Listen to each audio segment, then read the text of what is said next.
Very pleased to be joined by the head football coach of the Maryland Terrapins, Mike Locksley. Coach, so much has gone down in our country over the last week or so, starting with the passing of George Floyd and everything subsequent to that. I just want to put it out to you first. What are your thoughts? I'm sure you have a million going through your head, but what are the things that have been weighing on you that you want to say? The floor is yours. Well, I think the first thing, Dave, and I appreciate you having me on. Much like a lot of us today, and based off of what's happened the last week, I'm all over the place. Emotional, scared, angry.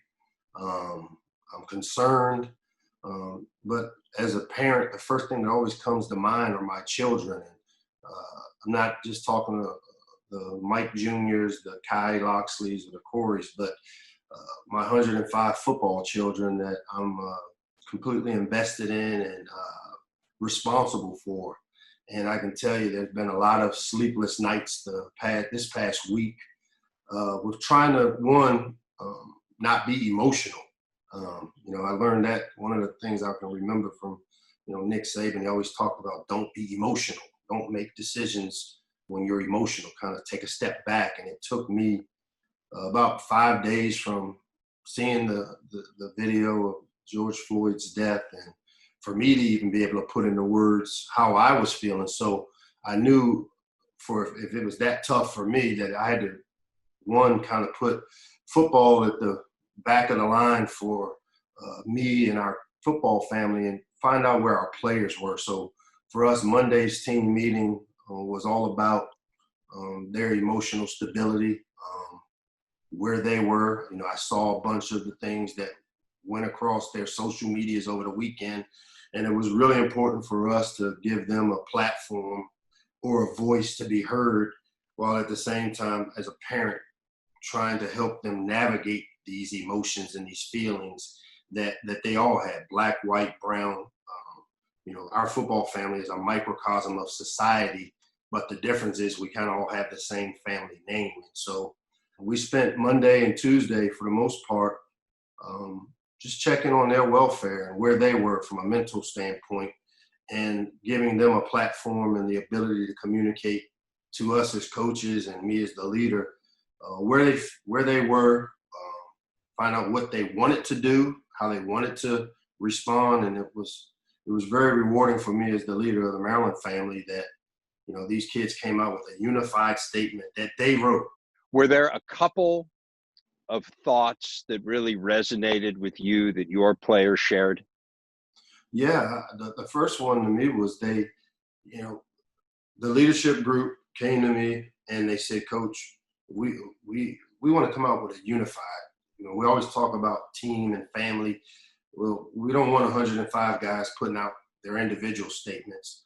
We feel like we are a lot more powerful together because we have so many different people that are part of it. And, the statement that they released, we broke up from a big team meeting where we gave the direction of, go into your smaller groups. They were led by the players from our leadership council.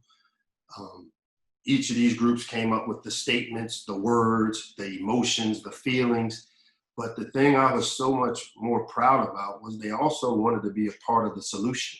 They didn't just want to put words out. They said, and they came back to me when we reconvened later that day as a team, and we put all these on paper, which is what became the statement. They also said, Coach, we want you to help us by bringing in people. We do programming on domestic violence, drug abuse, gambling, all types of issues, sleep, health, welfare. But they wanted me to do something on racism and helping educate them a little bit and bringing in people that could talk about it. But then they also talked about, one of the solutions is utilizing an American right to vote, which I can tell you when I was 18 to 22 years old, I never voted. And they all said, one of the ways we can make a change is if we use the power of voting in our local communities, whether it's voting for the sheriff in our counties or the county legislators. And they wanted to be educated more on how to vote, how to find and do the research on who you're voting for. And then they wanted to take it a step further, and they wanted to be a big part of the voters registration in some of the underserved communities that are near our campus, so close to DC, and they want to go in and help get people that don't normally vote to register to vote to make a change, as well as help those that can't get to voting polls or voting precincts, transportation. So, I mean, this came from them. And I always say that a coach-driven team is just a good team, but when it's a player-driven team, they become great. And I couldn't be more proud of a bunch of 18 to 22-year-old football players here at Maryland to not only come up with a statement, but also figure out a solution to how they can be a part of the change. Mike Locksley, Maryland head football coach. Coach, always a pleasure to talk to you. I wish we were on far better terms this time, but really appreciate your time and your insights. Thank you again, Dave, for having me on.